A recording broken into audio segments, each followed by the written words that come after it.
ಈಶ್ವರೋ ಗುರುರಾತ್ಮೇತಿ ಮೂರ್ತಿಭೇದ ವಿಭಾಗಿನಿ ವ್ಯೋಮವದ್ ವ್ಯಾಪ್ತ ದೇಹಾಯ ದಕ್ಷಿಣಾಮೂರ್ತಯೇ ನಮಃ.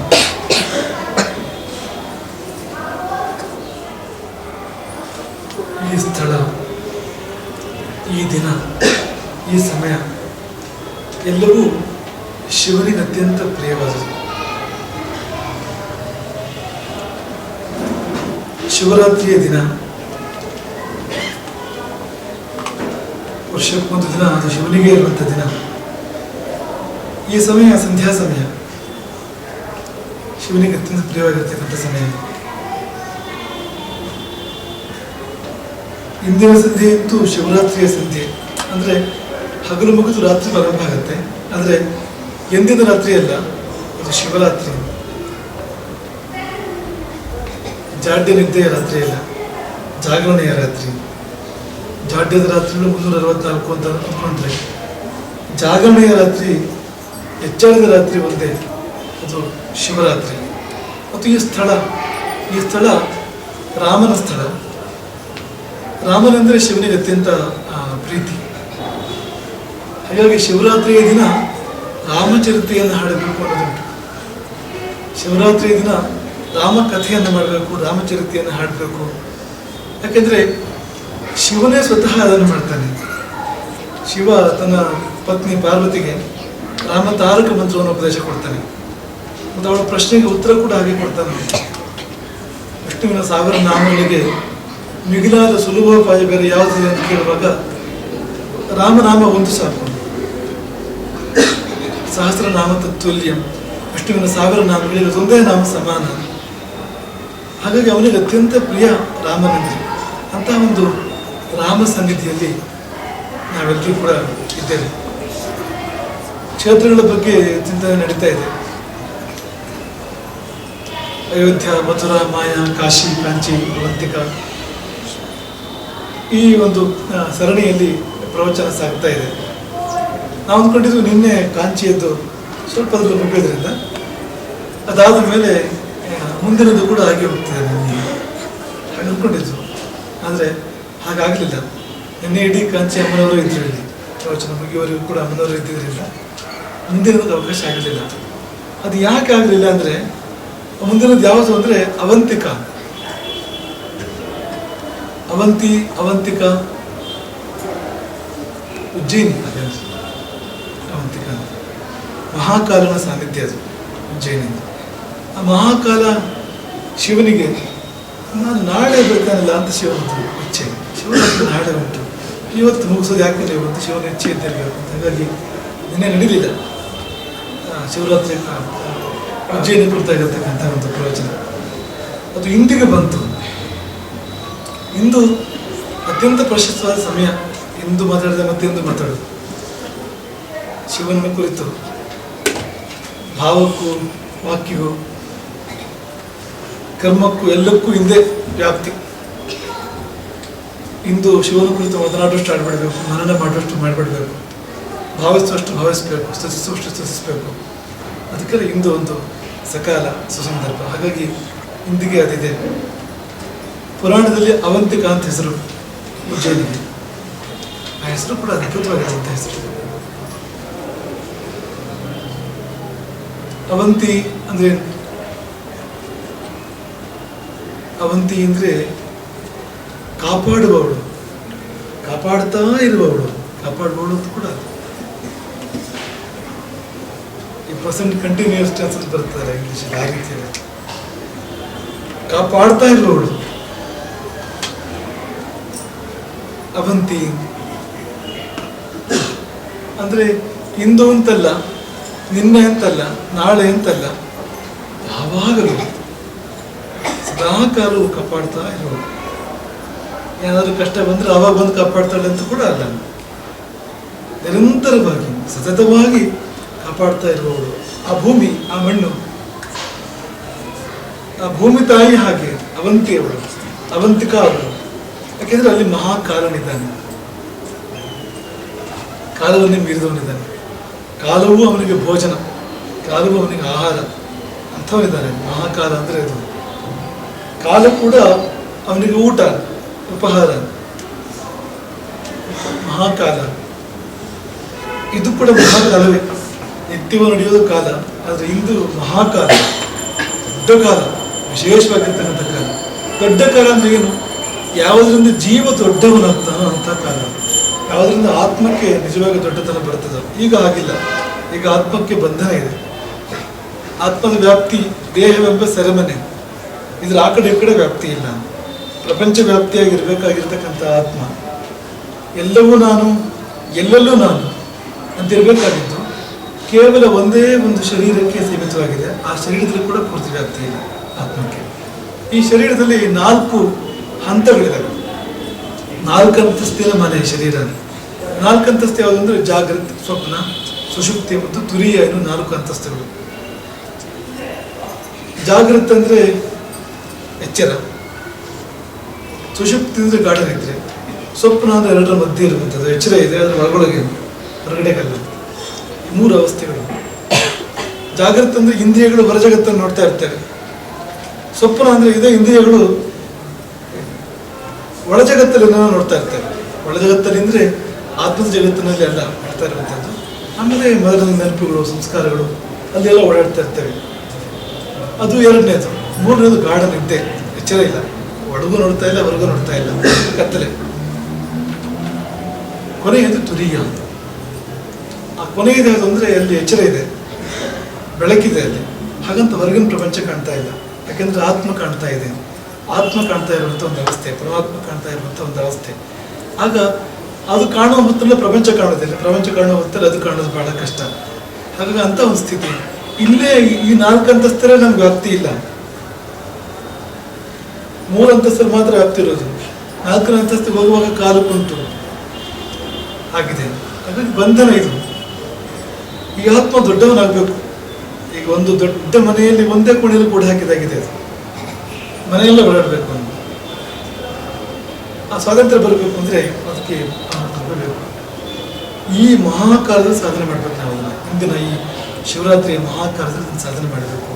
ಮಾಡಲಿಕ್ಕೆ ಅದು ಸಂದರ್ಭ. ಆಗ ರಾತ್ರಿ ಹತ್ತಿರ ಆಗ್ತಾ ಇದ್ದೇವೆ. ಅದೊಂದು ಶ್ಲೋಕ ಪ್ರತಿ ವರ್ಷ ನೆನಪಡ್ಕೊಳ್ತೇನೆ ನಾವು. ಶಿವರಾತ್ರಿ ಬಗ್ಗೆ ಇರುವಂಥ ಒಂದು ಶ್ಲೋಕ ಅದು. ರಾತ್ರಿ ಶಿವ ಕಾಚನ ಸನ್ನಿಧತ್ತೆ, ವಿಲೋಚನೆ ಜಾಗೃತ ಅಪ್ರಮತ್ತೆ, ಸಮಾನ ಧರ್ಮ ಯುವಯೋ ಸಕಾಶೆ, ಸಖಾ ಭವಿಷ್ಯತ್ ವಿಚರೇಣ ಕಾಲ ಅಂತ. ರಾತ್ರಿ ಶಿವ ಕಾಚನ ಸನ್ನಿಧತ್ತೆ. ಕಾಚನ ರಾತ್ರಿ ಅಂದರೆ ರಾತ್ರಿ ಹೌದು, ಆದರೆ ಆ ರಾತ್ರಿ ಮಾಮೂಲಿ ರಾತ್ರಿ ಅಲ್ಲ, ವಿಶೇಷ ರಾತ್ರಿ. ಏನು ವಿಶೇಷ ಹೇಳಕ್ಕಾಗಲ್ಲ. ಅದೇ ಕಾಚನ, ಯಾವುದೋ ಒಂದು ರಾತ್ರಿ, ಅನಿರ್ವಚನೀಯವಾದ ರಾತ್ರಿ. ಆ ಕಾಚನ ಅನ್ನೋ ಶಬ್ದ ಕರ್ತಾರೆ. ಕಾಚನ ಅಂದ್ರೆ ಅದು ಯಾವುದೋ ಒಂದು. ಆ ಶಬ್ದ ಯಾಕೆ ಬಂತು ಅಂದರೆ ಯಾವುದು ಅಂತ ಹೇಳೋಕ್ಕಾಗೋದಿಲ್ಲ, ಹೇಗೆ ಅಂತ ಹೇಳೋಕ್ಕಾಗೋದಿಲ್ಲ, ಯಾವುದು ಹೇಗೆ ಅನ್ನೋ ಆಚೆಗಿರುವಂಥದ್ದು. ಹಾಗಾಗಿ ಅನಿರ್ವಚನೀಯವಾದ ಒಂದು ರಾತ್ರಿ. ಆ ರಾತ್ರಿಗೆ ಏನು ಹೆಸರು ಅಂದರೆ ರಾತ್ರಿ ಶಿವ, ಶಿವ ಅಂತ ಹೆಸರು ರಾತ್ರಿ. ಶಿವನೇ ರಾತ್ರಿಯಾಗಿ ಬಂದಿದ್ದಾನೆ. ಪ್ರಪಂಚವನ್ನು ಕತ್ತಲು ಮಾಡಿ ತನ್ನನ್ನು ತಾನು ತೋರಿಸ್ಕೊಳ್ತಾನೆ ಆ ಸಮಯದಲ್ಲಿ. ಅಂತಹ ರಾತ್ರಿ ಒಂದು ಸನ್ನಿಧಂತೆ ಹತ್ತಿರವಾಗ್ತಾ ಇದೆ. ಈ ಹೊತ್ತಲ್ಲಿ ಹೇಳ್ಬೇಕಾದ ಶ್ಲೋಕ. ಹತ್ತಿರವಾಗ್ತಾ ಇದೆ, ಹತ್ರ ಬರ್ತಾ ಇದೆ. ಅದು ತಯಾರಿ ಮಾಡೋದು, ಸಿದ್ಧತೆ ಮಾಡೋದಕ್ಕೆ. ಸಿದ್ಧತೆ ಏನು ಮಾಡೋದು? ರಾತ್ರಿ ಆಯಿತು ಅಂದರೆ ಹಾಸಿಗೆ ಹಾಸೋದು ಅಂತ ಸಿದ್ಧತೆ ಕ್ರಮ. ಹಾಗೆ ಊಟ ಮಾಡು, ಹಾಸಿಗೆ ಹಾಸೋದು, ಅದಲ್ಲವಂತೆ. ಕಣ್ಣುಗಳಿಗೆ ಆ ಶ್ಲೋಕಕಾರ ಹೇಳ್ತಾನೆ, ವಿರೋಚನೆ ಕಣ್ಣುಗಳೇ. ಆ ವಿರೋಚನೆ ಅನ್ನುವಾಗ ದ್ವಿವಚನ. ಈ ಸಂಸ್ಕೃತಕ್ಕೂ ಬೇರೆ ಭಾಷೆಗಳಿಗಿರೋ ವ್ಯತ್ಯಾಸ ಅಂದರೆ ಬೇರೆ ಭಾಷೆಗಳಲ್ಲಿ ಏಕವಚನ ಮತ್ತು ಬಹುವಚನ ಮಾತ್ರ ಇರುತ್ತೆ. ಈಗ ಕನ್ನಡದಲ್ಲಿ ಅವನು ಏಕವಚನ, ಒಬ್ಬರಿದ್ರೆ ಅವನು ಅಂತ ಹೇಳೋದು, ಹೆಚ್ಚು ಜನ ಇದ್ರೆ ಅವರು ಅಂತ ಹೇಳೋದು, ಇಬ್ಬರಿದ್ರು ಕೂಡ ಅವರು. ಏಕಕ್ಕೆ ಏಕವಚನ, ಅನೇಕಕ್ಕೆ ಬಹುವಚನ, ದ್ವಿವಚನ ಅಂತ ಇಲ್ಲ. ಇಂಗ್ಲಿಷ್ ಆದ್ರೂ ಕೂಡ ಹಾಗೆ. ಐ ವಿ ಅನ್ನುವಾಗ ಅಲ್ಲಿ ಇಬ್ಬರಿಗೆ ಅಂತ ಬೇರೆ ಏನೂ ಇಲ್ಲ ವ್ಯವಸ್ಥೆ. ಒಬ್ಬರಾದರೆ ಏಕವಚನ, ಅದಕ್ಕಿಂತ ಹೆಚ್ಚಾದರೆ ಬಹುವಚನ. ಅಂದರೆ ಸಂಸ್ಕೃತದಲ್ಲಿ ಹೇಗೆ ಅಂದರೆ ಅಲ್ಲಿ ಇನ್ನೊಂದು ವ್ಯವಸ್ಥೆ ಇದೆ, ದ್ವಿವಚನ ಮತ್ತು ವ್ಯವಸ್ಥೆ ಇದೆ. ಇಬ್ಬರೇ ಇದ್ದದಕ್ಕೆ ದ್ವಿವಚನ ಅಂತ ಒಂದು ಪ್ರಯೋಗ ಇದೆ. ಅದನ್ನು ಬಳಸಿ ಹೇಳ್ತಾನೆ ಕವಿ. ವಿಲೋಚನೆ, 2 ಕಣ್ಣುಗಳೇ. ಜಾಗೃತ, ಎಚ್ಚರವಾಗಿರಿ. ಅಪ್ರಮತ್ತೆ, ಪ್ರಮಾದಕ್ಕೆ ಒಳಪಡಬೇಡಿ. ಮೈ ಮರೆಯಬೇಡಿ. ಕಣ್ಣುಗಳಿಗೆ ಪ್ರಮಾದಕ್ಕೊಳಪಡೋದು ತುಂಬ ಸಹಜ. ಕಣ್ಣುಗಳ ಮೇಲೆ ಕಂಟ್ರೋಲ್ ಇಲ್ಲ ನೋಡಿ, ಕಂಟ್ರೋಲ್ ಬಹಳ ಕಷ್ಟ. ಕಂಡು ಹೋಗ್ತದೆ ಎಲ್ಲ, ಕಾಣಬಾರದು. ಮತ್ತೆ ಎಷ್ಟೋ ಸತಿ ಕಾಣಬೇಕಾಗಿತ್ತು, ಅವು ಮುಚ್ಚಿ ಹೋಗ್ತದೆ ಕಣ್ಣು ತಾನಾಗಿ. ಪರೀಕ್ಷೆ ಹತ್ತಿರ ಬರ್ತಾ ಇದೆ, ಕಣ್ಣು ತೆರೆದಿರ್ಬೇಕು, ಎದುರುಗಡೆ ಪುಸ್ತಕ ಇದೆ, ಅಷ್ಟೊತ್ತಿಗೆ ಹಠ ಮಾಡುತ್ತೆ ಕಣ್ಣು, ನಾನು ಮುಚ್ಕೊಂಡ್ಬಿಡ್ತೇನೆ, ನೀನು ಬೇಕಾದ್ರೆ ಮಾಡ್ಕೊಂಡು. ಹಾಗೆ ಕಣ್ಣಿಗೆ ಅವನು ಹೇಳ್ತಾನೆ, ಅಪ್ರಮತ್ತೆ, ಗೊತ್ತಾಗದಂತೆ ನಿದ್ದೆ ಬಂದ್ಬಿಡ್ಬೋದು, ಎಚ್ಚರವಾಗಿರು, ನಿದ್ದೆ ಮಾಡಬೇಡ. ಯಾಕೆ ಅಂದ್ರೆ ನಿಮ್ಗೊಬ್ಬ ಸಹೋದರ ಬರ್ತಾನೆ ಈ ರಾತ್ರಿ ನಿಮ್ಗೊಬ್ಬ ಸಹೋದರ ಬರ್ತಾನೆ. ಇಬ್ರು ಇದಿರಲ್ಲ, ಮೂರನೇ ಮಗನು ಬರ್ತಾನೆ. ಸಮಾನ ಧರ್ಮ, ನಿಮ್ಮಂಥವನೇ. ನಿಮ್ಮ ಧರ್ಮ ಏನು ನೋಡೋದು, ಅವನ ಧರ್ಮ ಅದೇ, ನೋಡುವುದೇ ಅವನ ಧರ್ಮ ಅಂತ. ಮತ್ತೊಂದು ಕಣ್ಣು ಯುವ ಸಕಾಶ, ಬಹಳ ದೂರ ಅಲ್ಲ, ನಿಮ್ಮಿಬ್ಬರು ಹತ್ತಿರವೇ ಅವನ ಉದಯ ಆಗುತ್ತೆ ಈ ರಾತ್ರಿ. ಮೂರನೇ ಕಣ್ಣಿನ ಉದಯ ಆಗುತ್ತೆ. ಸಖಾ ಭವಿಷ್ಯತಿ ಅಚಿರೇಣ ಕಾಲ, ಹೆಚ್ಚು ಹೊತ್ತು ಬೇಡ, ನೀವು ಎಚ್ಚರವೇ ಆಗಿದ್ರೆ ಅತಿ ಬೇಗನೆ ನಿಮ್ಮಿಬ್ಬರ ಹತ್ತಿರದಲ್ಲೇ ಮೂರನೇವನು ನಿಮ್ಮಂಥವನೊಬ್ಬನು ಬರ್ತಾನೆ. ಹಾಗಂತ ನಿಮ್ಮಂಥವನು ಅಂದ್ರೆ ಪೂರ್ತಿ ನಿಮ್ಮಂಥವನಲ್ಲ, ವ್ಯತ್ಯಾಸ ಇದೆ. ವ್ಯತ್ಯಾಸ ಏನಂದ್ರೆ ಇವೆರಡು ಕಣ್ಣುಗಳಿಗೆ ಊರ್ಧ್ವ ದೃಷ್ಟಿ ಇಲ್ಲ, ಅಂತರ ದೃಷ್ಟಿ ಇಲ್ಲ. ಈ ಎರಡು ಕಣ್ಣುಗಳಿಗೆ, ಹೊರಗಡೆ ಮಾತ್ರ ಕಾಣೋದು. ಕಣ್ಣು ಹಿಂದೆ ಏನಿದೆ ಅಂತ ಕಾಣುತ್ತಾ? ಕಣ್ಣು ಹಿಂದೆ ಏನಿದೆ ಕಾಣಿಸೋದಿಲ್ಲ ನೋಡಿ. ಕಣ್ಣು ಹಿಂದೆ ಏನಿದೆ ಅಂತ ಕಾಣಿಸೋದಿಲ್ಲ, ನಮ್ಮ ಹಿಂದೆ ಏನಿದೆ ಅಂತ ಕಾಣಿಸೋದಿಲ್ಲ. ಕಣ್ಣು ಹಿಂದೆ ಇರ್ಲಿ, ಅಂತರ ದೃಷ್ಟಿ ಇಲ್ಲ, ಊರ್ಧ್ವ ದೃಷ್ಟಿ ಇಲ್ಲ, ಮೇಲ್ ನೋಡೋಕ್ಕಾಗಲ್ಲ. ಆಗತ್ತಲ್ಲ, ಹೀಗಂದ್ರೆ ಆಯ್ತು, ನಿಮ್ ಮುಖನೇ ಹಾಗನ್ಬೇಕು ಅಂತ. ಕಣ್ಣಿಗೆ ಸಹಜವಾಗಿ ಅಂತ ದೃಷ್ಟಿ ಇಲ್ಲ. ಕಣ್ಣು ಹೇಗೆ ಅಂದ್ರೆ ತಿರಿಯಕ್ ದೃಷ್ಟಿ ಇದೆ, ಅಂದ್ರೆ ಹೀಗೆ ನೋಡುತ್ತೆ ಕಣ್ಣು. ಅಧೋ ದೃಷ್ಟಿ ಇದೆ, ಹೀಗೆ ನೋಡುತ್ತೆ. ಹೆಚ್ಚು ನೇರವಾಗಿ ನೋಡುತ್ತೆ ಅಥವಾ ಹೀಗೆ ನೋಡುತ್ತೆ. ನೀವು ಮೇಲ್ ನೋಡ್ಬೇಕು ಅಂದ್ರೆ ನಿಮ್ಮ ಮುಖನೇ ಮೇಲ್ ಮಾಡುತ್ತಲ್ಲ, ಹೀಗೆ ನೋಡ್ತಾ ಇರುತ್ತೆ ಅಷ್ಟೇ, ತನ್ನ ನೋಡ್ತಾ ಇರುತ್ತೆ ಹೊರತು ಅದಕ್ಕೆ ಊರ್ಧ್ವ ದೃಷ್ಟಿ ಅಂತಿಲ್ಲ. ಎರಡು ಕಣ್ಣುಗಳಿಗೂ ಊರ್ಧ್ವ ದೃಷ್ಟಿ ಅಂತಿಲ್ಲ. ಅಡ್ಡ ಮತ್ತು ಕೆಳಗೆ ಎರಡು ಒಳ್ಳೆ ಪದ ಅಲ್ವಲ್ಲ. ಅಡ್ಡ ನೋಡೋದು, ಕೆಳಗೆ ನೋಡೋದು ಅನ್ನುವಾಗ ಉನ್ನತವಾದ ಎಲ್ಲಿದೆ?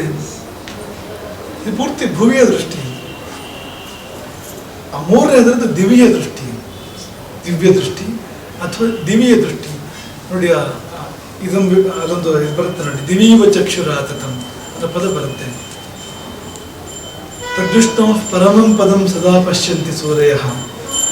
ವಿಷ್ಣುವಿನ ಪರಮ ಪದವನ್ನು ಸದಾ ನೋಡ್ತಾರೆ. ಯಾರು ಅಂದ್ರೆ ಸೂರಿಗಳು, ತಿಳಿದವರು, ಜ್ಞಾನಿಗಳು ಸದಾ ನೋಡ್ತಾರೆ. ಹೇಗೆ ನೋಡ್ತಾರೆ ಅಂದ್ರೆ ದಿವೀವ ಚಕ್ಷುರಾತತಂ, ದಿವಿಯಲ್ಲಿ ಕಣ್ಣನ್ನು ವಿಸ್ತರಿಸಿ ನೋಡ್ತಾರೆ ಅವರು. ಕಣ್ಣನ್ನು ದಿವಿಯಲ್ಲಿ ನೆಟ್ಟು ಅಲ್ಲಿ ನೋಡ್ತಾರೆ. ಅಲ್ಲಿ ನೋಡಿದ್ರೆ ಮಾತ್ರವೇ ಕಾಣ್ತಾನೆ ಅವನು. ಯಾರು? ಮುಕ್ಕಣ್ಣ. ನೀವು ಮುಕ್ಕಣ್ಣನನ್ನು ನೋಡ್ಬೇಕು ಅಂದ್ರೆ ನೀವು ಮುಕ್ಕಣ್ಣರಾಗಬೇಕಾಗತ್ತೆ. ಯಾಕಂದ್ರೆ ಮೂರನೇ ಕಣ್ಣಿಗೆ ಮಾತ್ರ ಕಾಣೋದು. ಈ ಎರಡು ಕಣ್ಣುಗಳಿಗೆ ಅವನು ಕಾಣಿಸೋದಿಲ್ಲ. ಈ ಎರಡು ಕಣ್ಣುಗಳಿಗೆ ಅವನ ಅಲ್ಲದೆಲ್ಲ ಕಾಣಿಸುತ್ತೆ. ಅವನು ಕಾಣ್ಬೇಕು ಅಂದ್ರೆ ಅದು ಮೂರನೇ ಕಣ್ಣು ಬರಬೇಕು. ಅದಕ್ಕೆ ಮಹಾಕಾಲ ಇದು. ಉಜ್ಜಯಿನಿಯಲ್ಲಿ ಮಹಾಕಾಲ ಇದ್ದಾರೆ ಮಹಾಕಾಲ. ಆದರೆ ಶಿವರಾತ್ರಿಯಲ್ಲಿ ಎಲ್ಲೆಡೆ ಮಹಾಕಾಲವೇ. ಈ ದಿನ ಎಲ್ಲೆಡೆ ಮಹಾಕಾಲವೇ. ಎಂಥ ಕಾಲ ಅಂದ್ರೆ ಮೂರನೇ ಕಣ್ಣು ಬರುವ ಕಾಲ. ಅದು ಅಂಥ ಕಾಲ ಹತ್ತಿರ ಆಗ್ತಾ ಇದೆ. ಅದು ಬಂದಾಗ ದೊಡ್ಡದು ಕಾಣಿಸುತ್ತೆ ನಮಗೆ. ದೊಡ್ಡದು ಕಂಡಾಗ ನಾವು ದೊಡ್ಡವರಾಗ್ತೇವೆ. ಅದಕ್ಕೆ ದಾರಿ ಇದು. ಹಾಗಾಗಿ ಅದು ಅವಂತಿಕ ಅಂತ ಆಯ್ತು. ಅಂತಹ ಕಣ್ಣನ್ನು ಕೊಟ್ಟು ಅಂತಹ ಮಹಾಕಾಲವನ್ನು ತನ್ನಲ್ಲಿ ಇಟ್ಟುಕೊಂಡು ಅದಕ್ಕೆ ಅವಂತಿ, ಕಾಯುವವಳು, ಕಾಪಾಡುವವಳು, ಮಹಾಕಾಲನ ಸನ್ನಿಧಿ. ಮೂರನೇ ಕಣ್ಣು ಬೇಕಾಗಿದೆ. ಗುರುಗಳಿಗೂ ಕೂಡ ಇಡೋದು ತೆಂಗಿನಕಾಯಿ ವಿಶೇಷ ಇಟ್ಟರೆ, ಯಾಕೆಂದ್ರೆ 3 ಕಣ್ಣಿದೆ. ಗುರುವಾದವನಿಗೆ 3ನೇ ಕಣ್ಣು ಇರಬೇಕು. ಪ್ರಜ್ಞಾಚಕ್ಷು ತೆರೆದಿದ್ರೆ ಗುರು, ಇಲ್ಲಿದ್ರೆ ಲಘು ಗುರುವಲ್ಲ. ಹಾಗಾಗಿ ಅವರಿಗೆ ಅವರಂತದ್ನ ಕೊಡಬೇಕು. ಏನಂದ್ರೆ ತೆಂಗಿನಕಾಯಿ, ಅದಕ್ಕೂ 3 ಕಣ್ಣಿಗೆ ತುಂಬಾ ಸಾಮ್ಯ ಇದೆ. ತೆಂಗಿನ ಕಣ್ಣಿಗೂ ಮತ್ತು ಗುರುವಿಗೂ ತುಂಬಾ ಸಾಮ್ಯ ಇದೆ. ತೆಂಗಿನ ಕಣ್ಣು ಹೊರಗೆ ನಿಸ್ಸಾರ, ಒಳಗೆ ಅತ್ಯಂತ ಮಧುರ. ಹಾಗೆ ಈ ಸಂತರ ಜೀವನ ಅನ್ನೋದು ಕೂಡ ಹೊರಗಡೆಯಿಂದ ತುಂಬ ನಿಸ್ಸಾರವಾಗಿರುತ್ತೆ. ಅಲ್ಲಿ ಏನಿದೆ ಯಾವುದೂ ಇಲ್ವಲ್ಲ. ಈಗ ಸಾಮಾನ್ಯ ಮನುಷ್ಯ ಒಬ್ಬ ಏನಾದ್ರು ಅನುಭವಿಸ್ತಾನೋ ಅಂಥದ್ದು ಯಾವುದೂ ಇಲ್ಲ ಅಲ್ಲಿ. ಆದರೆ ಒಳಗೆ ಅತ್ಯಂತ ಮಧುರವಾಗಿರ್ತದೆ. ಅಲ್ಲಿ ಹೇಗೆ ಎಳನೀರು ಇರ್ತದೆ ಅಥವಾ ತೆಂಗಿನ ತಿರುಳು ಇರ್ತದೆ, ಹಾಗೆ ಅತ್ಯಂತ ಮಧುರ ಒಳಗಿನಿಂದ ಅದು. ಹಾಗೆ ತೆಂಗಿನಕಾಯಿ ಸ್ವಲ್ಪ ಮುಂದಕ್ಕೆ ಹೋದರೆ ಕೊಬ್ಬರಿ ಆಗ್ತದೆ. ಅದು ಆಗುವಾಗ ಆ ಚಿಪ್ಪಿನ ಒಳಗೆ ಇದ್ದರೂ ಅಂಟುಕೊಳ್ಳದೆ ಇರ್ತದೆ. ಅದು ಅದರೊಳಗೆ ಇರ್ಲಿಕ್ಕಲ್ಲೇ ಇದೆ, ಚಿಪ್ಪಿನೊಳಗೆ ಇದೆ, ಅದು ಹೊರಗೆಲ್ಲೂ ಹೋಗಿಲ್ಲ. ಆದರೆ ಅಂಟುಕೊಳ್ಳದೆ ಪ್ರತ್ಯೇಕ ಇದೆ. ಅದು ಆ ಶಕ್ತಿ ಇರುವವನು ಗುರು. ಎಲ್ಲರ ಮಧ್ಯೆ ಇದ್ದರೂ ಅದರೊಳಗೆ ಅದರಿಂದ ಪ್ರತ್ಯೇಕವಾಗಿ ಅಂಟಿಕೊಳ್ಳದೆ ಇರ್ಲಿಕ್ಕೂ ಕೂಡ ಗೊತ್ತಿರಬೇಕು, ಅಂಟಿರದವನು ಇರಬೇಕು. ಹಾಗಾಗಿ ಅಂಥದ್ದನ್ನೇ ನಾವು ಸಮರ್ಪಣೆ ಮಾಡುವಂಥದ್ದು ಈ ದಿನದಲ್ಲಿ. ಹಾಗಾಗಿ ಆ ಈಶ್ವರ ಗುರು ಆತ್ಮೀಯತೆ ಅಂತಾರಲ್ಲ, ಅದು ತೆಂಗಿನಕಾಯಿ ಸರಿಯಾದ ಮೂರ್ತಿ ಭೇದ ವಿಭಾಗಿನಿ ಅದು ಹೇಳಕ್ಕೆ ದಿವಸ ಅವಕಾಶ ಬಂದಿರಲಿಲ್ಲ, ಸಂದರ್ಭ ಬಂದಿರಲಿಲ್ಲ. ಆತ್ಮ ಅಂದರೆ ನಾನು, ಗುರು ಅಂದರೆ ಈಶ್ವರನನ್ನು ತೋರಿಸೋನು, ಈಶ್ವರ ಅಂದರೆ ಗುರುವಿಂದ ತೋರಿಸಲ್ಪಡುವನು, ನಾನು ಹೋಗಿ ಸೇರಬೇಕಾದವನು ಕೊನೆಯಲ್ಲಿ. ಈಗ ತ್ರಿಕೋಣ 3 ಬಿಂದುಗಳು, ನಾನು ಗುರು ಈಶ್ವರ. ಈಗ ಈಶ್ವರನಲ್ಲಿ ತಲುಪಬೇಕು, ಹೋಗಿ ಈಶ್ವರನಲ್ಲಿ ಸೇರಬೇಕು. ಸೇರ್ಬೇಕಾದ ಯಾರು? ನಾನು. ಬಿಂದು 2 ಆಯ್ತು. ತಲುಪಬೇಕಾದ ಈಶ್ವರ ಮತ್ತೆ ತಲುಪಬೇಕಾದ ನಾನು ಅಂತ. ನಾನು ಹೋಗಿ ತಲುಪಬೇಕು, ಈಶ್ವರನಲ್ಲಿ ತಲುಪಬೇಕು. ಇದೊಂದು ಬಿಂದು, ಅದೊಂದು ಬಿಂದು. ಇದು ಜೀವ, ಅದು ದೇವ. ಕರ್ಕೊಂಡು ಹೋಗುವನು ಗುರು. 3 ಬಿಂದುಗಳು ತ್ರಿಕೋಣ ಬದುಕುವುದು. ಹಾಗಾಗಿ ನಾನು, ಶಿವ ಮತ್ತು ನಮ್ಮಿಬ್ಬರನ್ನು ಸೇರಿಸುವಂಥ ಗುರು, 3 ಬಿಂದುಗಳ ಬದುಕು ಒಟ್ಟಿರುವಂಥದ್ದು. ಹಾಗಾಗಿ ನಾನು ತೆಂಗಿನಕಾಯಿ ಏನಿಡ್ತೇನೆ ಗುರುವಿಗೆ. ಆ ತೆಂಗಿನಕಾಯಿ ಹೇಗಿದೆ ಅಂದರೆ 3 ಕಣ್ಣು, ಅದಕ್ಕೆ ಮುಕ್ಕಣ್ಣ. ಅದು ಶಿವನ ನೆನಪು ಮಾಡ್ಕೊಡುತ್ತೆ ನಮಗೆ.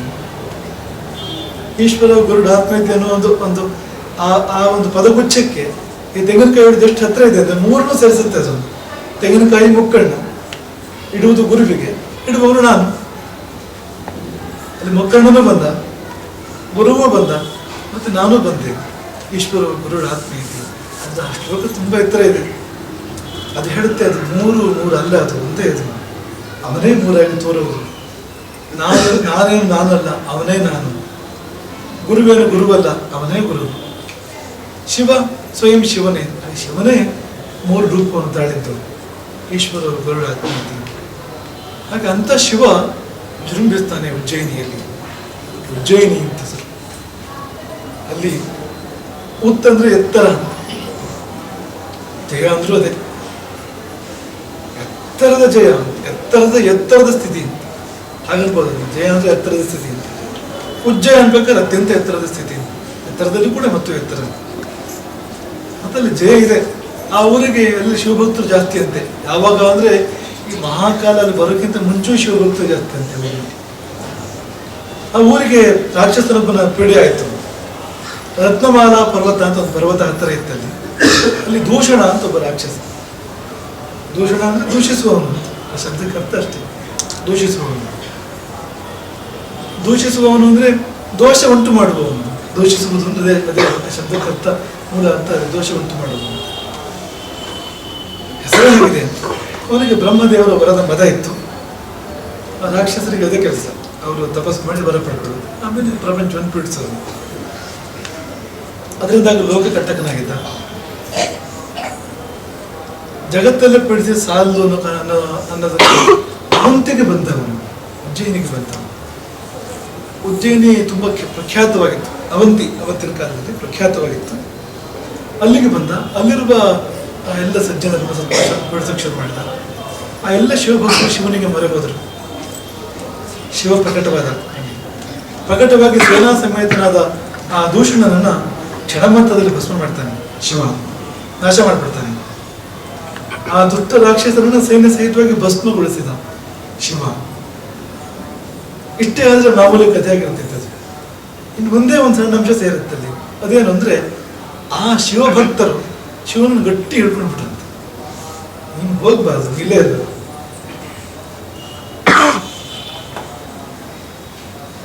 ಅಲ್ಲೇ ಇದ್ಬಿಟ್ಟ ಶಿವ. ಮಹಾಕಾರಣವಾಗಿ ಅಲ್ಲೇ ನಿಂತ. ಅದು ಉಜ್ಜಯಿನಿಯ ಕಥೆ. ಉಜ್ಜಯಿನಿ ಬಂತು ಹೀಗೆ ಅನ್ನೋದಕ್ಕಿರುವಂಥ ವಿಶಿಷ್ಟವಾಗಿರುವಂಥ ಕಥೆ. ಜ್ಯೋತಿರ್ಲಿಂಗಗಳಲ್ಲಿ ಒಂದು ಅದು. ಆದರೆ ತಂತ್ರದ ಮೂಲಕ ಪೂಜೆ ನಡೆಯುವಂತಹ ಒಂದೇ ಒಂದು ಸ್ಥಾನ ಅದು ಜ್ಯೋತಿರ್ಲಿಂಗಗಳ ಪೈಕಿಯಲ್ಲಿ. ತಾಂತ್ರಿಕ ವಿಧಾನಗಳು ತುಂಬ ಮುಖ್ಯವಾಗಿರ್ತವೆ ಅಲ್ಲಿ. ನಾನು ನೋಡಿದ್ದೇನೆ, ಪೂಜೆಯನ್ನು ನೋಡಿದ್ದೇನೆ, ಪೂಜೆಯನ್ನು ಕೂಡ ನೋಡಿದ್ದೇವೆ.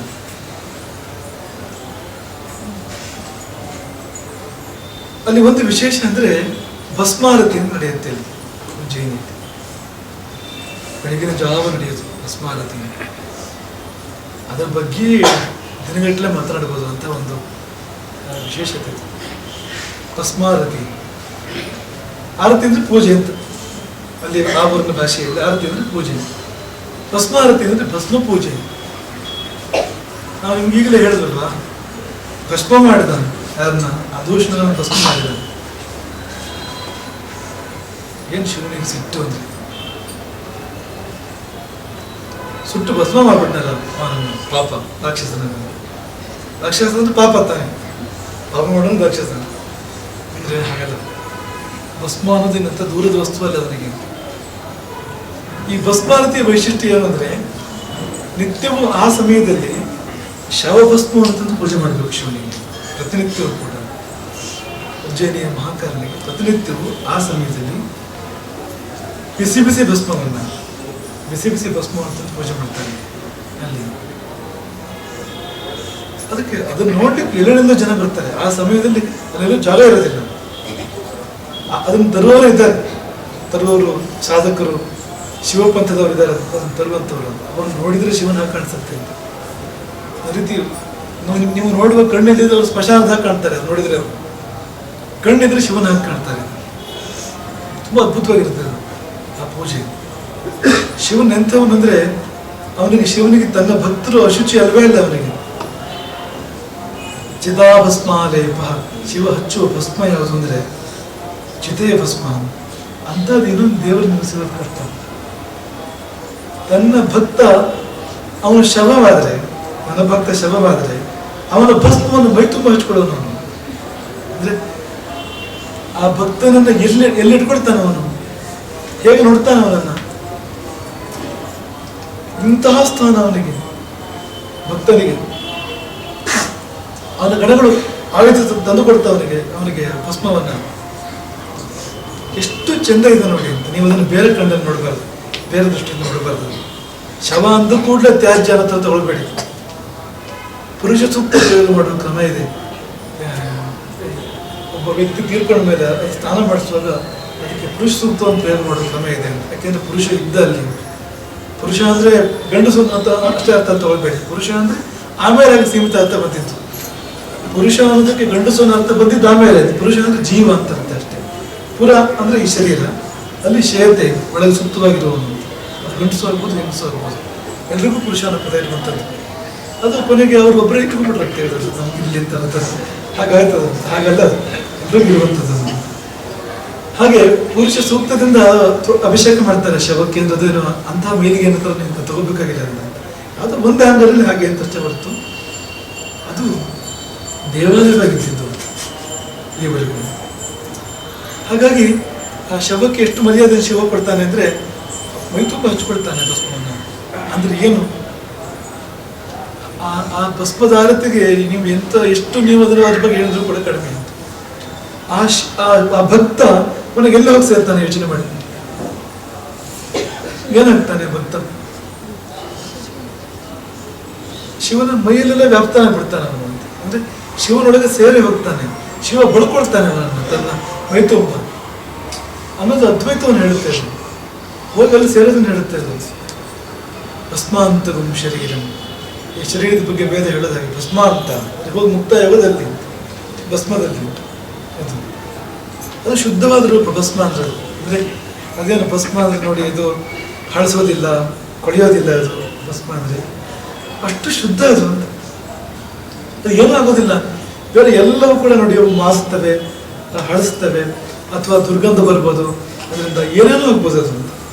ಆದರೆ ಅದೊಂಥರ ಸ್ಥಿರ ರೂಪ ಬಂದ್ಬಿಡುತ್ತೆ ಭಸ್ಮ ಅಂತ ಅನ್ನುವಾಗ ಅಂತ. ಮತ್ತು ರೂಪ ಪರಿವರ್ತನೆ ಇಲ್ಲ, ಅದು ಫೈನಲ್ ಅನ್ನೋದು ಅನ್ನೋ ಥರ.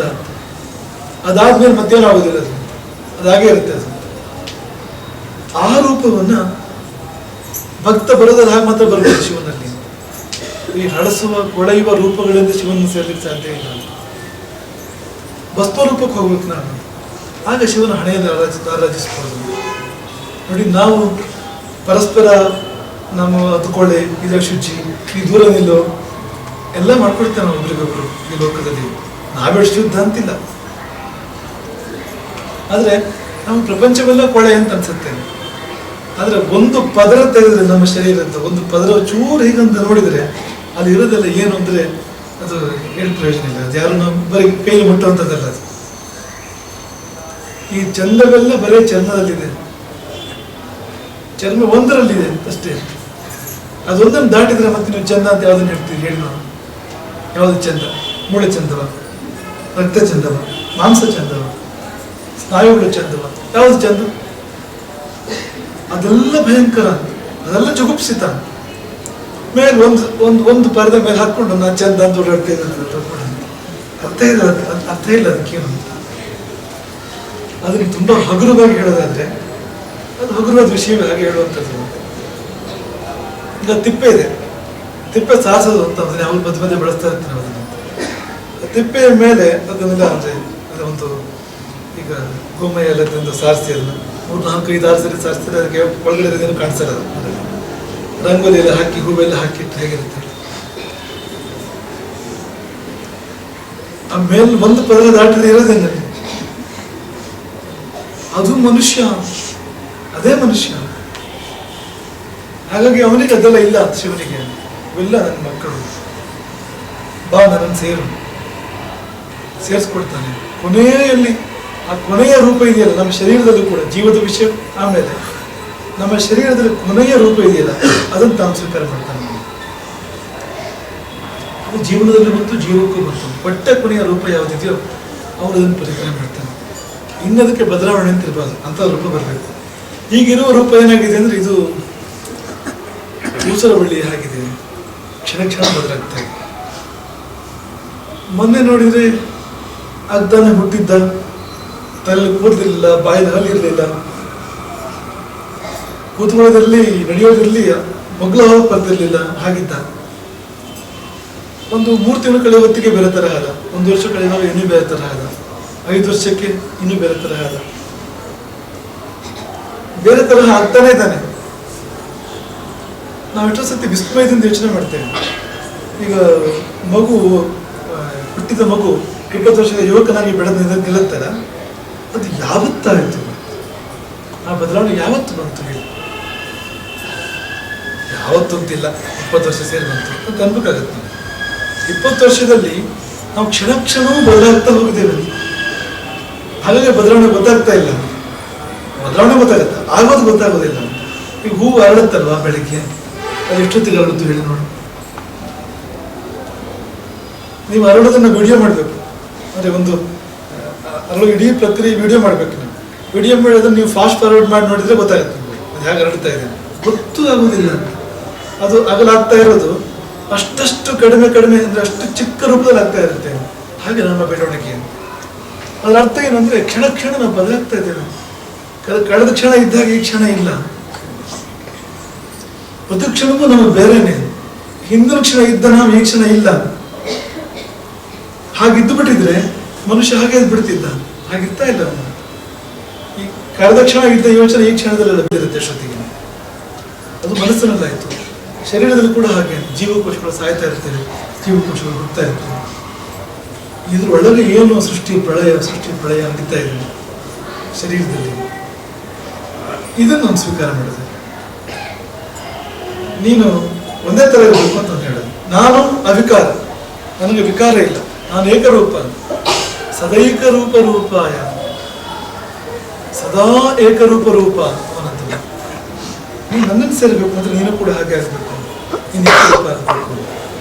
ಜೀವ ಏಕರೂಪ ಆಗಬೇಕು ಅಂದ್ರೆ ಅದು ಎಲ್ಲ ಮಾಯೆಯನ್ನು ಕಳ್ಕೊಂಡು ಶುದ್ಧ ಆಗಬೇಕು. ದೇಹ ಆಗಬೇಕು ಅಂದ್ರೆ ಭಸ್ಮ ಆಗಬೇಕು. ಆ ಭಸ್ಮವನ್ನು ಹೇಗೆಲ್ಲ ಹಚ್ಕೊಡ್ತಾನೆ ಶಿವ. ಎಷ್ಟು ಪ್ರೀತಿ ಅವನಿಗೆ ತನ್ನ ಭಕ್ತರ ಮೇಲೆ. ನೀವು ಆ ನೀರಲ್ಲಿ ನೋಡ್ಬೇಕಾದ್ರೆ ನಾನು ಇಲ್ಲ ಅಂದ್ರೆ ನಿಮ್ಗೆ ಹೆದರಿಕೆ ಆಗುತ್ತೆ. ನೀವು ಉಜ್ಜಯಿನಿ ಮುಂದಿನ ಸತಿ ಹೋಗ್ಬೇಕಾದ್ರೆ ಬಸ್ನಾರ್ದು ಎಷ್ಟೊತ್ತಿಗೆ ಅಂತ ಕೇಳ್ತೀನಿ ನೀವು. ಯಾಕೆಂದ್ರೆ ಅದನ್ನ ಬಿಟ್ಟು ಬೇರೆ ಸಮಯದಲ್ಲಿ ಹೋಗೋಣ. ಎಲ್ರಿಗೂ ಪ್ರವೇಶವೂ ಇಲ್ಲ ಅಲ್ಲಿ. ಎಲ್ಲರೂ ಇರುತ್ತಲ್ಲಿ, ಹೋದ್ರೂ ಎಲ್ರಿಗೂ ಪ್ರವೇಶ ಇಲ್ಲ ಅಲ್ಲಿ, ಮತ್ತು ಹೋಗ್ಲಿಕ್ಕೆ ಅಷ್ಟು ಜನರಿಗೆ ಆಗೋದಿಲ್ಲ ಅಲ್ಲಿ. ಆದರೆ ಕಾಶಿಯಲ್ಲಿ ಕೂಡ ಇತ್ತು. ಕಾಶಿಯಲ್ಲಿ ಸ್ಮಶಾನದಿಂದ ಚಿನ್ನದ ಕರಡಿಗೆಯಲ್ಲಿ ಭಸ್ಮವನ್ನು ಪೂಜೆ ಮಾಡಬೇಕಿತ್ತು ನಾವು ಶಿವನಿಗೆ ಪ್ರತಿನಿತ್ಯವೂ ಕೂಡ. ಕಾಶಿ ಅಂದರೆ ಮಹಾಸ್ಮಶಾನ, ಕಾಶಿಗೆ ಹೆಸರೇ ಮಹಾಸ್ಮಶಾನ. ಅಲ್ಲಿಯ ಸ್ಮಶಾನದಿಂದ ಭಸ್ಮ ತಂದು ಚಿನ್ನದ ಕರಡಿಗೆಯಲ್ಲಿ ಭಸ್ಮವನ್ನು ತಂದು ಪೂಜೆ ಮಾಡ್ತಿದ್ರು. ಚಿನ್ನದ ಬೆಲೆ. ನಮ್ದೆಲ್ಲ ಹಾಗಲ್ಲ. ನಿನ್ನೆ ಮನೆಯವರಿಗೆ ಪ್ರೀತಿ ಪ್ರೀತಿ ಅಂತ ಇದ್ದಿದ್ದು, ಒಂದ್ಸತಿ ಅವನು ಹೋದನ ಆಮೇಲೆ ಜುಗುಪ್ಸೆ ಅಂತ ಸ್ಥಿತಿ. ದಾಸರು ಉದಾಹರಣೆ ಕೊಡ್ತಾ ಇಲ್ಲ, ಚಪ್ಪಲಿ ಬೇಕಾದ್ರೆ ಇಟ್ಕೊಡ್ತಾರೆ ಸ್ವಲ್ಪ ಹೊತ್ತು ಮನೆಯಲ್ಲಿ ಬೇರೆಯವರದ್ದು, ಆದರೆ ದೇಹ ಇಟ್ಕೊಡೋದಿಲ್ಲ. ಯಾರೋ ಫ್ರೆಂಡ್ ಸ್ನೇಹಿತರು ಮನೆಗೆ ಹೋಗಿ ಇಲ್ಲೆಲ್ಲ ಹೋಗ್ಬಿಡ್ತೀನಿ, ನಾನು ಚಪ್ಪಲಿ ಇಲ್ಲೇ ಇಲ್ಲಿ ಸ್ವಲ್ಪ ಅಂತ, ಆಯ್ತು ಇಲ್ಲಿ ಅಂತ ಹೇಳ್ತಾರೆ ಅವರು. ಹಾಗೆ ಇವತ್ತು ಸ್ವಲ್ಪ ಕೆಲಸ ಇದ್ದು ಹೋಗ್ಬಿಡ್ತೀನಿ, ನಮ್ಮ ಅಪ್ಪನ ಶವ ಇದೆ ಇಲ್ಲಿ ಇಟ್ಕೊಳ್ಳೋದಿಲ್ಲ. ಅಷ್ಟು ಕೂಡ ಬೆಲೆ ಕೊಡೋದಿಲ್ಲ ಮನುಷ್ಯ ಅಂತ. ಮನುಷ್ಯ ಅಷ್ಟು ಕೃತಜ್ಞ. ಇಷ್ಟೆಲ್ಲ ಮಾಡಿದ ಒಂದು ವ್ಯಕ್ತಿಯೋ ಅವನ ಶರೀರ ನಾವು ಇಟ್ಕೊಳ್ತೇವೆ, ಅದನ್ನು ಆಗತ್ತಾ? ಮುಂದಿನ ಪ್ರಶ್ನೆ. ಆಗೋದೇ ಇಲ್ಲ. ನಮ್ಗದರ ಪರಿಣಾಮಗಳನ್ನು ಸೇರಿಸಕ್ಕಾಗೋದಿಲ್ಲ, ಆ ಮುಖ ನೋಡೋಕ್ಕಾಗೋದಿಲ್ಲ. ಅದು ಶಿವ ಮಾತ್ರ ಆಗಿದೆ. ಬಾಬಾ ಅಂತ ಕರೀತಾನೆ. ನನ್ನ ಜೊತೆಗೆ ಇರು, ನನ್ನ ಮೈ ಮೇಲೆ ಇರು ಅನ್ನುವಾಗ ಶಿವ ತಂದೆಯಾಗಿರಲಿಲ್ಲ, ಶಿವ ತಾಯಿಯಾಗಲಿಲ್ಲ. ತಾಯಿಗೆ ನೋಡಿ ಮೊದಲೇ ಇರೋದಿಲ್ಲ. ಮಗುವಿನ ಮಲಮೂತ್ರಗಳನ್ನು ಕೂಡ ತಾಯಿ ಸ್ವಚ್ಛ ಮಾಡ್ತಾರೆ. ಅವಳಿಗೆ ಜುಗುಪ್ಸೆ ಇರುತ್ತೆ ಏನಲ್ಲಿ ಇಲ್ಲ. ಅವನು ಹೇಗೆ ಅಂದ್ರೆ ಅದಕ್ಕಿಂತ ಒಂದು ಹೆಜ್ಜೆ ಮುಂದೆ ಹೋಗಿ ಶವವನ್ನು ಕೂಡ ಸ್ವೀಕಾರ ಮಾಡ್ತಾನೆ. ಬಾ ಅಂತ ಹೇಳ್ತಾನೆ. ದೊಡ್ಡವನು, ಪರಮ ಕರುಣಾಮೂರ್ತಿ ಶಿವ. ಹಾಗೆ ಅವನಿಗೆ ಭಸ್ಮಾರತಿ ನಡೀಬೇಕಲ್ಲಿ. ಈಗಲೂ ಭಸ್ಮಾರತಿ ನಡೆಯುತ್ತೆ, ಈಗಲೂ ಕೂಡ ಉಜ್ಜಯಿನಿಯಲ್ಲಿ ಅದೇ ಹೊತ್ತಿಗೆ ನಡೆಯುತ್ತೆ ಅಂತ ತಗೊಂಡ್ಬರ್ತಾನೆ. ಒಳಗಿದ್ದು ಭಸ್ಮಾರತಿ ನಡೆಯುವಾಗಲೇ ಮಹಾಕಾಲನ ಮುಂದೆ ಇದ್ದು ನಾವು ಇಡೀ ಹೊತ್ತು 3-4 ಗಂಟೆ ಕೂಡ ಅಲ್ಲಿದ್ದು ನಾವು ಆ ಸಮಯದಲ್ಲಿ. ಅದು ಎಲ್ಲೋ ಕರ್ಕೊಂಡು ಹೋಗುತ್ತೆ ನಿಮ್ಮನ್ನು. ಇದ್ರೆ ಆ ಸಮಯದಲ್ಲಿ ಈ ಲೋಕದ ಪ್ರಜ್ಞೆ ಮರೆಯುತ್ತೆ ನಿಮಗೆ. ನೀವು ಯಾರೂ ನೆನಪಿರೋದಿಲ್ಲ ಅಂತ ಸ್ಥಿತಿ ಬರುತ್ತೆ. ಉಜ್ಜಯಿನಿ ಎಲ್ಲರೂ ತೇರ್ತಾ ಇರುವಂಥ ಸ್ಥಿತಿ ಬರುತ್ತೆ. ಅವನು ನೋಡಿದ್ರು ಕೂಡ ಚಂದವರನ್ನು ಶಿವನಾಗಿ ಗೋಚರಿಸ್ತಾನೆ ಆ ಸಮಯದಲ್ಲಿ. ಅದ್ರ ನಂತರ ತುಂಬ ಚಂದದ ಅಲಂಕಾರ ಮಾಡ್ತಾರೆ, ಅದ್ಭುತವಾದ ಅಲಂಕಾರ ಮಾಡ್ತಾರೆ. ಆ ಅಲಂಕಾರ ಅತ್ಯಂತ ಚಂದ. ಆದರೆ ಭಸ್ಮಾರತಿ ಅಷ್ಟೇ. ಇನ್ನೆಲ್ಲ ಕಡೆ ಭಸ್ಮ ಇರುತ್ತೆ ಆ ಸಮಯದಲ್ಲಿ. ಶವ ಭಸ್ಮ ಇಡೀ ವಾತಾವರಣದಲ್ಲಿ ಇರುತ್ತೆ. ನಿಮ್ಮೊಳಗೂ ಹೋಗುತ್ತದೆ, ನಿಮ್ಮೊಳಗೂ ಹೋಗುತ್ತದೆ, ಗಾಳಿಯಲ್ಲಿ ಇರುತ್ತದೆ. ಆದ್ರೆ ಈಗ ಆ ಭಸ್ಮದ ಪೂಜೆ ಇದೆಯೋ ಇಲ್ಲೋ ಅನ್ನೋ ಬಗ್ಗೆ ಪ್ರಶ್ನೆ ಇದೆ ಇಲ್ಲಿ. ಯಾಕಂದ್ರೆ ಮನುಷ್ಯನಿಗೆ ಕಷ್ಟ ಆಗತ್ತೆ ಇಂಥದ್ದನ್ನ, ಅದು ಮುಕ್ತಿಗೆ ಅತ್ಯಂತ ಹತ್ತ ಇರುವಂಥದ್ದನ್ನ, ಲಯಕ್ಕೆ ಅತ್ಯಂತ ಹತ್ತ ಇರುವಂಥದ್ದನ್ನು ಮಾಡೋದು ಕಷ್ಟ ಆಗುತ್ತೆ. ಮನುಷ್ಯ ಬದುಕಿಸ್ತಾನೆ. ಬದುಕಿನ ಮೇಲೆ ಆಸೆ ಎಷ್ಟು ಮಿತಿ ಮೇಲೆ ಇರುತ್ತೆ ಅಂದ್ರೆ ಅವನಿಗೆ ಸ್ಮಶಾನ ಅಂದ್ರೆ ದೂರ, ಶವ ಅಂದ್ರೆ ದೂರ, ಭಸ್ಮ ಅಂದ್ರೆ ದೂರ. ಓಡ್ತಾನೆ ಮನುಷ್ಯ, ಹೋಗಿ ಸೇರ್ಬೇಕು ಎಲ್ಲಗೂ.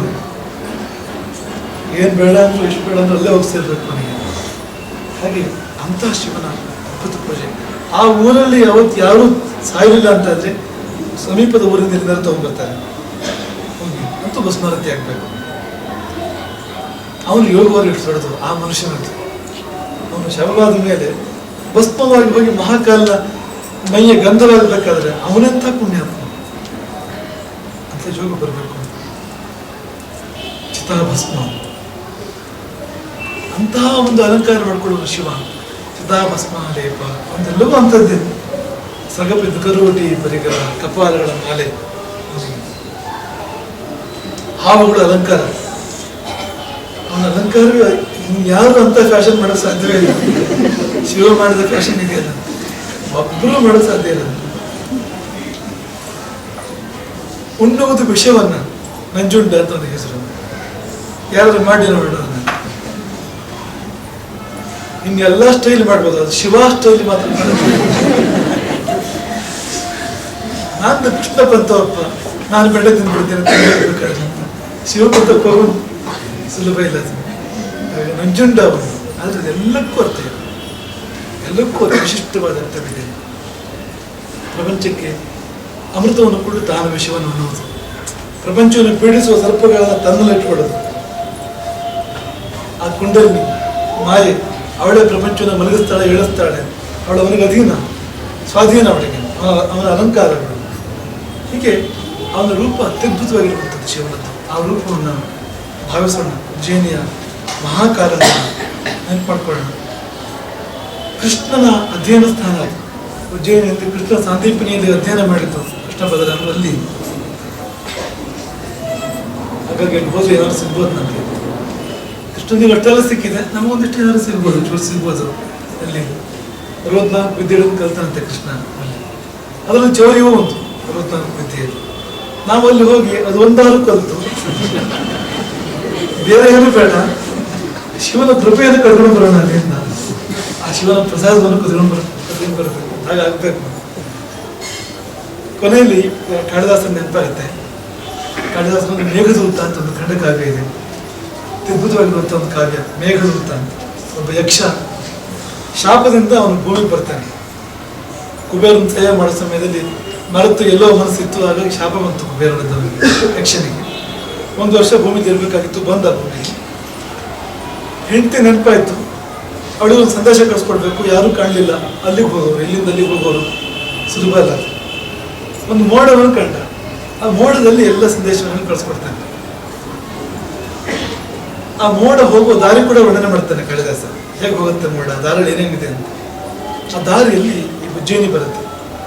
ಅಲ್ಲಿ ಕಾಳಿದಾಸ ಹೇಳ್ತಾನೆ, ಯಕ್ಷರ ಮೂಲಕ ಮೇಘ ಕೇಳಿಸ್ತಾನೆ, ನೀನು ಹೋಗ್ತಾ ಹೋಗ್ತಾ ನನಗೆ ಉಜ್ಜಯಿನಿ ಸಿಗತ್ತೆ, ಅಲ್ಲಿ ಮಹಾಕಾಲನಿದ್ದಾನೆ ಉಜ್ಜಯಿನಿಯಲ್ಲಿ. ನೀನು ಹೋಗುವಾಗ ಬೆಳಗ್ಗೆ ಆಗಿದ್ರು ಕೂಡ ಅಲ್ಲೇ ಇರು, ನೀನು ಸಂಜೆವರೆಗೂ ಇರ್ಬೇಕು, ನೀನು